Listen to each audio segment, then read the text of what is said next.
Coming up on Locked On Spurs, it was once again no Victor, no problem. This time it was also actually no Steph, no problem. That's because the guards have an ecosystem all unto themselves. Let's talk about it.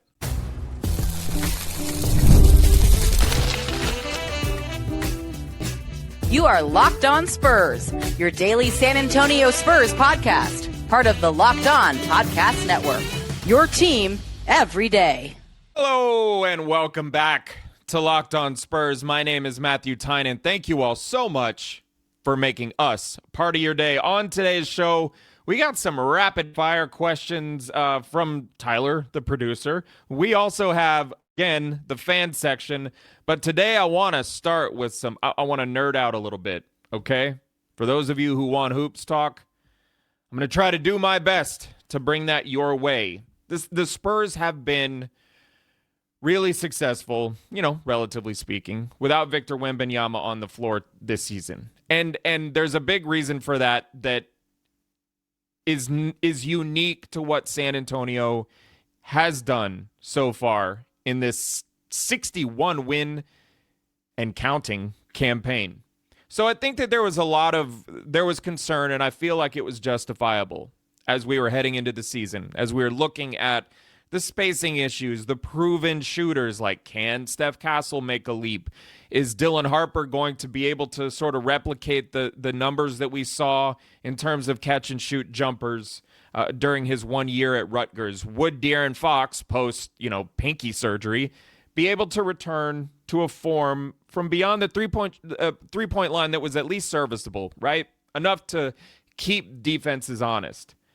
Again, there was concern about that. The Spurs didn't really have much of it because, believe me, we asked early on, whether it was before the season, early in the season, like, are there spacing concerns? They didn't seem to share them with some of us. Whether that was just them expressing confidence in what they had on the roster, or if they truly believed it.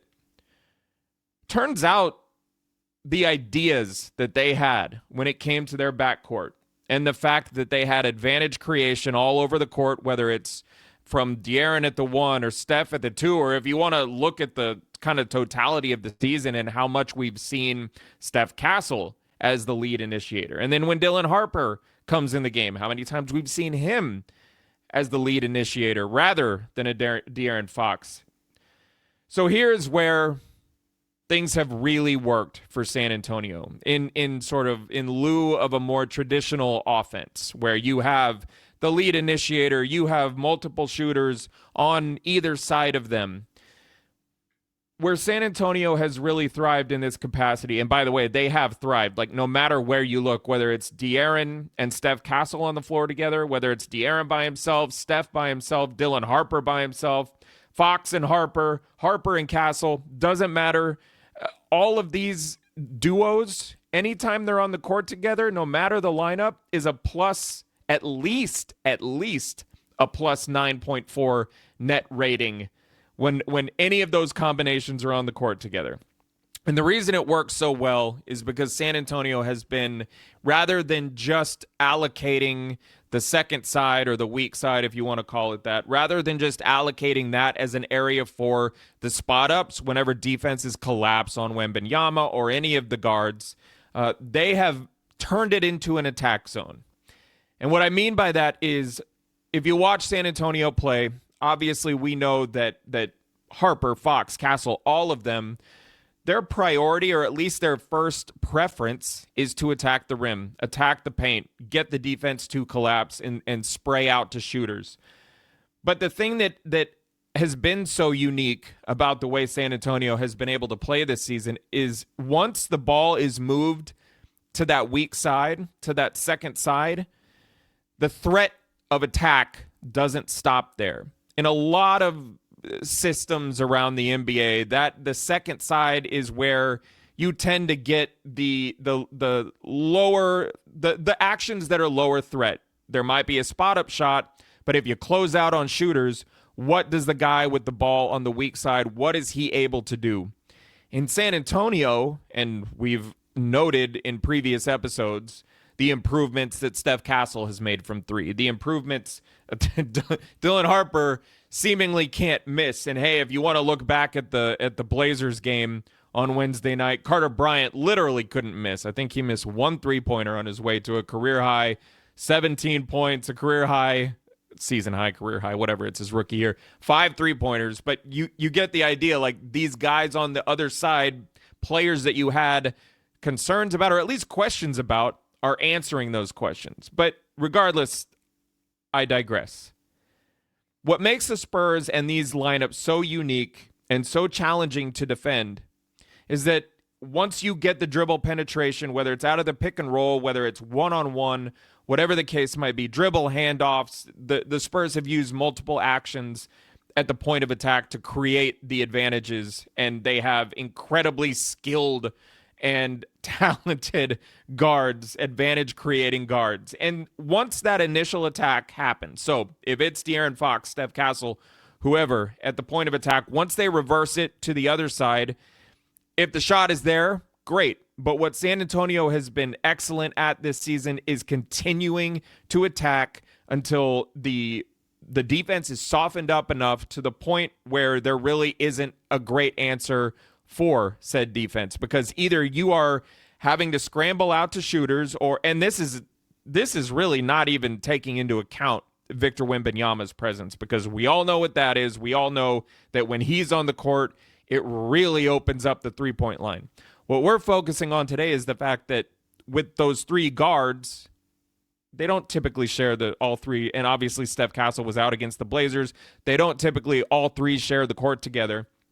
But what the 48 minutes of paint pressure, rim pressure creates when Victor Wembanyama is off the court is 24 seconds of stress for the defense, because it isn't just a kick out to the second side and there's either a spot up shot, or if you close out on them, it's a step in. This is something that Devin Vassell is really good at, is attacking the closeout, getting into that sort of mid-range pulling up. But a lot of teams, sure, the best teams in the league have guys who can do that, who can pump fake, get to the mid-range, shoot. But if you close off all remaining options, they kind of move the ball along and you have to sort of reset and get your offense going again. Where San Antonio has been so successful this season is De'Aaron Fox or Steph Castle penetrates, kicks to the second side. Suddenly, there is either a shot that can be taken, there is a one-on-one option. If De'Aaron Fox is kicking to Steph Castle, good luck to the second side defender who is having to deal with him one-on-one. You can go one-on-one. You can flow into a secondary pick and roll, which just essentially restarts the offense again immediately rather than having to pull out, let the defense get set again. It is a consistent attack against the interior of a defense. And really, that's why San Antonio has been so successful this season, despite the lack of like a traditional spot-up shooter around all this dribble penetration. It's simply because no matter who has the ball in their hands, there is an action that they can directly attack. And beyond that, San Antonio has been really creative. Like, watch all the flare screens that they set for, that like Luke Cornett sets for the weak side man coming off, whether it's Champagnie, Devin Vassell, even Castle and Harper, like you name it. Look at the way that they basically, and Brian Wright, Mitch Johnson, they have stressed this for a couple of years now, where everyone on the floor, they expect to be able to accomplish certain tasks or have multiple duties, no matter where they are on the court. You might even see De'Aaron Fox setting screens, freeing up guys, creating switches that then create a secondary advantage. They've just been so versatile from 1 to 5, no matter who is on the court, and so much of that has to do with the ability of these guards to attack from all different angles. When Wembanyama is on the court, it's a whole different story. He is a solar system in and unto himself. But when he's off the court, San Antonio doesn't miss too much of a beat offensively. And it is because they have that trio. Again, Fox, Castle, and Harper don't often share the court together at the same time. And by the way, when they do, They don't get the greatest results. Maybe that's a small sample size. Of course, it's a small sample size, but ideally, it's two of those guys on the floor at the same time with a couple of shooters mixed in there, the more traditional variety. And then, of course, Wembanyama. But I think in general, it's been interesting to see the vision of Brian Wright and Mitch Johnson come to fruition. This is why they had so much confidence. This is why they felt they were justified in the roster decisions they were making. Might not be traditional, but when you have this much of a threat offensively, no matter who has the ball in their hands, it kind of nullifies that. Up next, fan section. This episode is brought to you by Indeed Sponsored Jobs. Workplace chaos, past due deadlines. You need help, but good help is hard to find. When the pressure is on and you need the right hire, it's time to try Sponsored Jobs. Indeed Sponsored Jobs helps you reach the right people, skills, experience, location, all of it, so you can get back to running your business. How about this? In the minute I've been talking to you, companies like yours made 27 hires on Indeed worldwide. That's according to their data. Spend less time searching and more time actually interviewing candidates who check all your boxes. Less stress, less time, more results. When you need the right person to cut through the chaos, this is a job for Indeed Sponsored Jobs. And listeners of this show will get a $75 sponsored job credit to help you get your job to, the premium status it deserves at Indeed.com/podcast. Just go to Indeed.com/podcast right now and support our show by saying you heard about Indeed on this podcast. Indeed.com/podcast. Terms and conditions apply. Need to hire? This is a job for Indeed Sponsored Jobs. Today's episode is also brought to you by BetterHelp. Financial stress is something a lot of people are carrying right now, and it's not just about numbers. It can affect your sleep, your relationships, your overall mental health in ways that build up over time. And the reality is, struggling with money doesn't mean you've failed. Sometimes it just means you haven't had the right kind of support. It's something I've thought about, how easy it is to put pressure on yourself financially without really even thinking about it. The stress that comes with trying to figure everything out on your own, the expectations you feel that you feel you have to have everything together, and how that pressure it can spill into other areas of your life really easily. Therapy isn't about financial advice. It's about working through the stress, the anxiety, and the emotions that come with it. With over 30,000 licensed therapists and more than 6 million people served, BetterHelp makes it easier to get matched and start focusing on what you need. When life does feel overwhelming, therapy can help. Sign up and get 10% off at BetterHelp.com/LockedOnNBA. That's BetterHelp.com/LockedOnNBA. All right, welcome back. And just a reminder about the Everydayer Club. Get Locked On Spurs ad-free, plus members-only Discord access with the Everydayer Club. Join at lockedonspurs.supercast.com. And I'm going to bring in show producer Tyler Prince. We are back in the fan section, sir. Yes, we are combing through the comments and the questions, pouring over the analysis from our loyal listeners, and coming up with some stuff that we find people like to talk about, or at least some stuff that's on folks' mind, correct? Yeah, and we've gotten quite a few comments, and there's been some conversation about how De'Aaron Fox has been used this season and how he will be used in the playoffs. So I thought it would be cool to look at his two-man game, first with Wemby and then with Castle, because these are two guys he spends a lot of time on the court with. Yeah, and it's funny because in both cases, it's continued to develop over the entirety of the season. Like some of this stuff, some of the little wrinkles and everything that that we've seen from them have been sprinkled in as the season has gone along. Like we over the last, month or two, we've seen more Victor Wembanyama, De'Aaron Fox pick and rolls than we saw in the beginning of the season. The beginning of the season, goodness. And a lot of that has to do with the fact that, not only are you looking at a team that is still pretty new in terms of the relationships with one another, but we're just talking about young players. part of the reason that there hadn't been a ton of De'Aaron Fox, Victor Wembanyama pick and roll stuff at the beginning of the season is because like Victor is still learning how to be a pick and roll player. Like I think we sort of take for granted sometimes the things that pick and roll has been a part of basketball for eons now. It's and still will be forever. In the league for forever, the sport for forever, and it's still, even with all the evolutions that we've seen in the sport, like it's still such a staple. But like Victor has still been learning how to execute in it. Whether it is, and I swear, man, figuring out how to screen at his height, and the his, most effect in his width. and his width. Figuring out how to do that has been a development. Like it's been in development. Like go back and watch him setting screens his rookie year. Now look at him setting screens. Yeah. Go back to his rookie year and look at the angles that he would take off of the roll or the pop. Now go look at the angles that he's taking, not just as the screener, but as the roller, as the popper. Like there are little nuances that you can pay attention to and just see how I think we kind of take for granted almost like it's a video game where you can spam a button and here comes the pick and roll.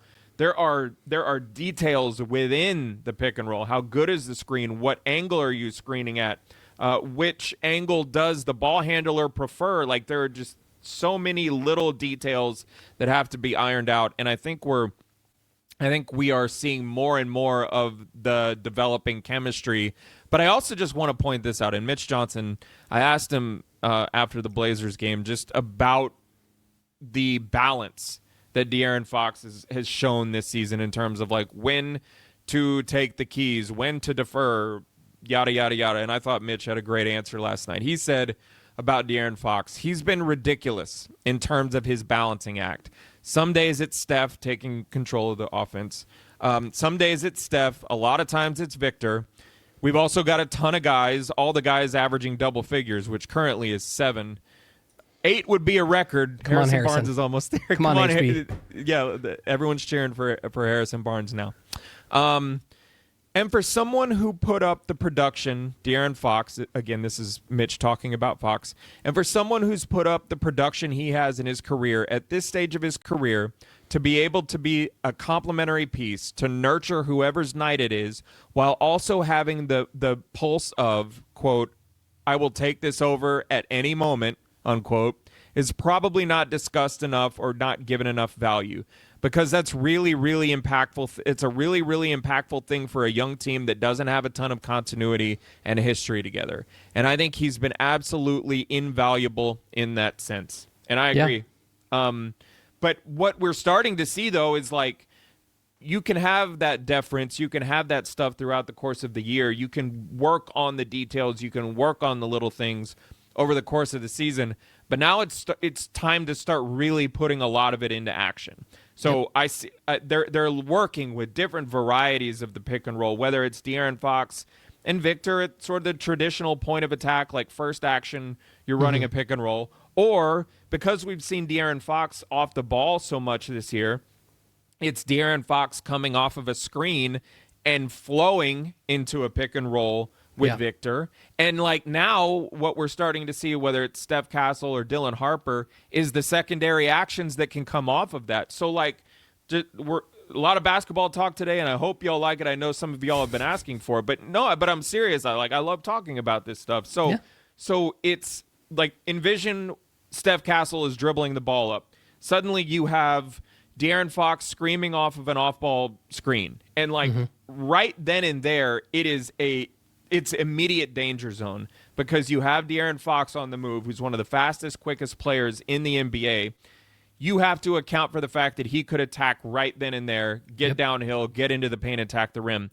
Suddenly, he stops if they're walled off, and it flows directly from there into a side pick and roll with Victor Wembanyama. There is another action, a split second later, that you have to adjust to. Now envision, on the backside of all this, once Steph Castle or Dylan Harper or Devin Vassell, like whoever it is, gets rid of the ball to De'Aaron As that action is happening, you have someone else potentially setting a flare screen on the backside. So as the action in the pick and roll, and this is all just one example, by the way. All of this is just one example of a set or a play that might be occurring.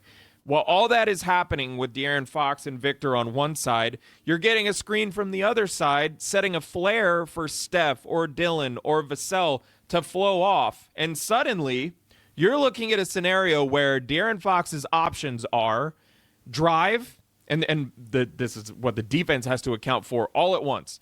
De'Aaron Fox's options are drive, play out the pick and roll with Victor, or look immediately to the opposite side, to the weak side, for a guy who is flaring for a three-point shot.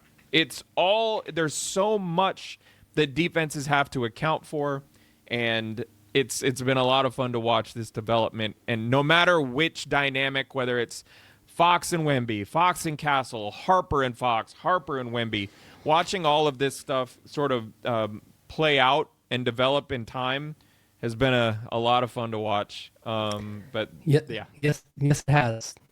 It has. Getting our superstar, not having to have our superstar in the game to have a chance at winning games has been fun this season. Yeah. All right, coming up next, I've got some rapid fire questions for Matthew. That's coming after the break. Let's go.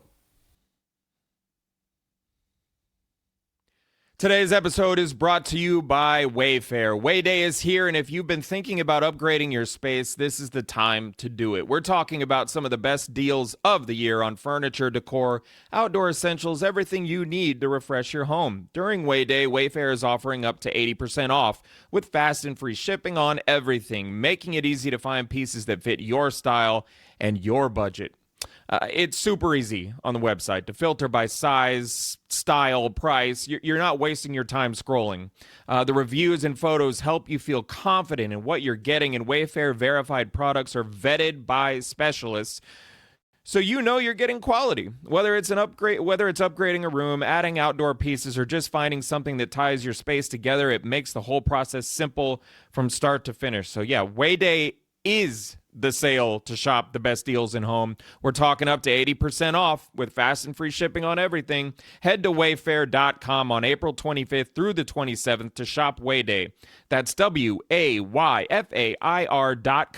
Wayfair, every style, every home. Today's episode is also brought to you by Game Time. Look, the playoffs are here, and there's nothing like being in the arena. The crowd, the energy, the moment. Getting tickets, though, that part has not always been so simple. And that's why Game Time has become the go-to app for scoring tickets fast without the hassle. Look, it puts the advantage back where it belongs, with the fans. It's easy. Pull up the Game Time app. Pick an upcoming NBA game. Obviously, the Spurs the playoffs are around the corner. It's Fiesta season in San Antonio. It's going to be a lot of fun. Pull up the Game Time app. Pick a game. Tickets are locked in within minutes. You love seeing the all-in price up front because nobody likes the extra $50 or $100 at checkout. Everything feels quick, intuitive. It's stress-free. It's a great option to go last minute and find good deals.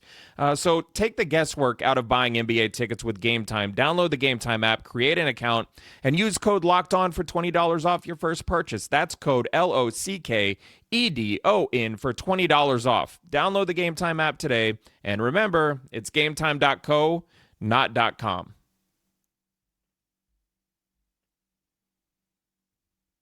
Okay, and welcome back. We've got some rapid fire questions for Matthew. These were written by our editor, Corey Zanoni, and we're calling this segment the .5 Our editorial offense. strategist. Strategist.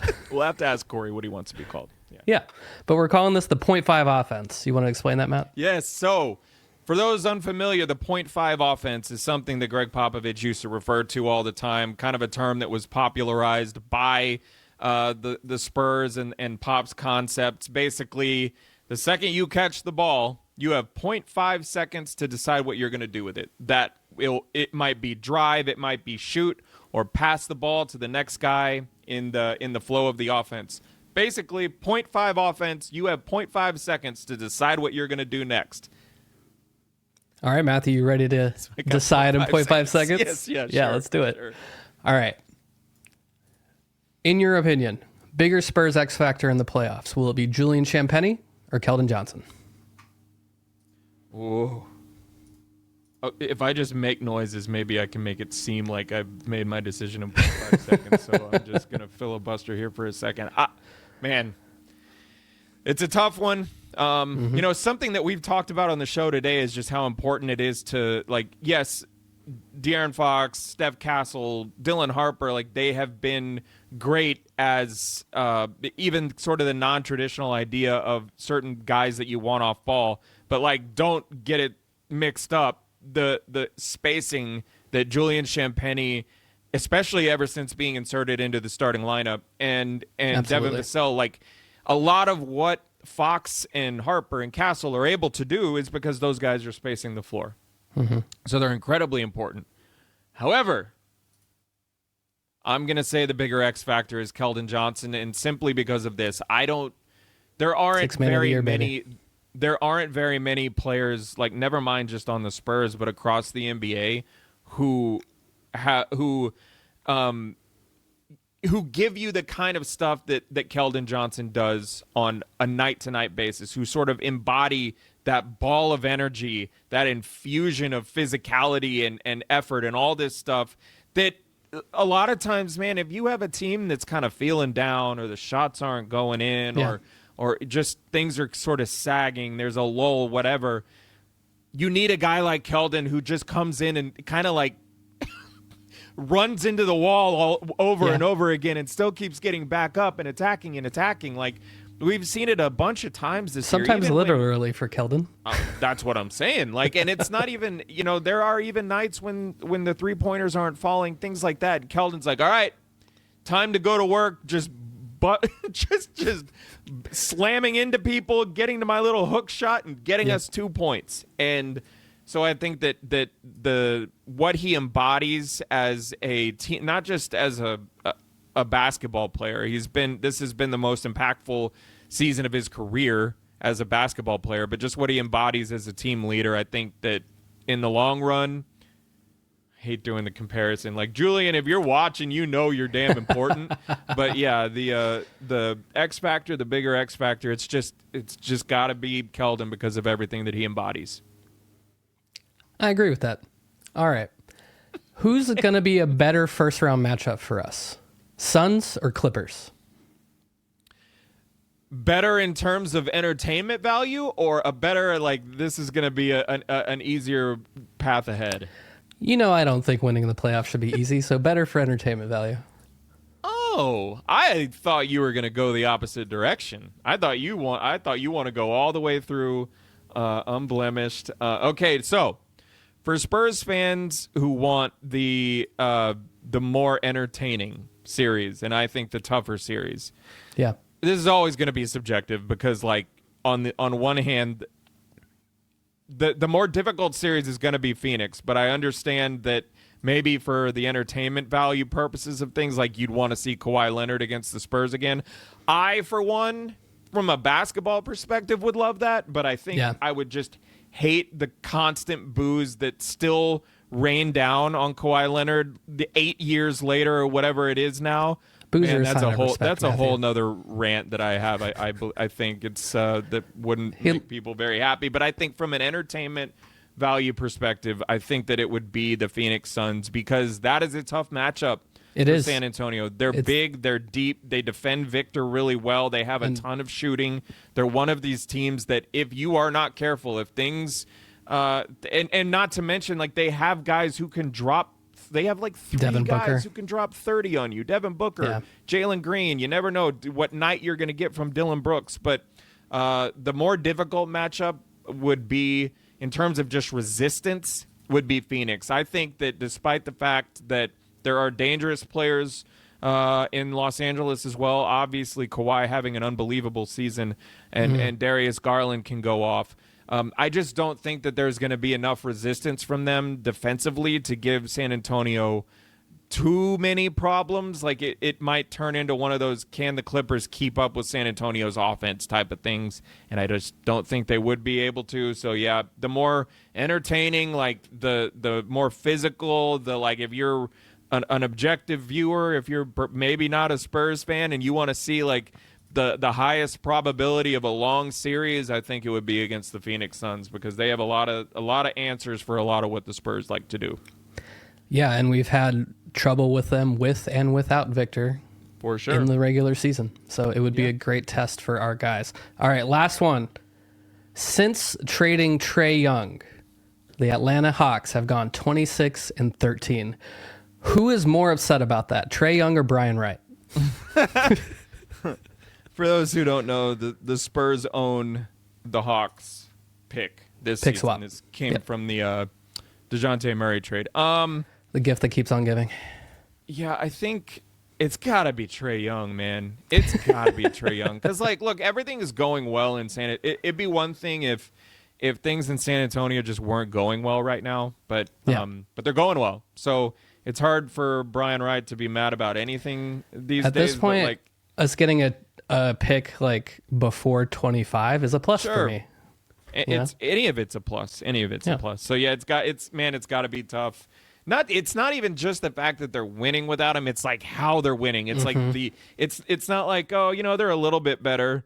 No, they're going on these streaks of like 14-1 over 15 games, stuff like that. Yeah. It's got to stink if you're Trae Young. I'm sorry. Like Trae Young is a good player, but he's also a ball hog, and I just think that being a ball hog is not good for team dynamics. Well, but that's just me. It just depends. There's the whole heliocentric thing, and there have been offenses that have been great, but I think the bigger thing with him is defense.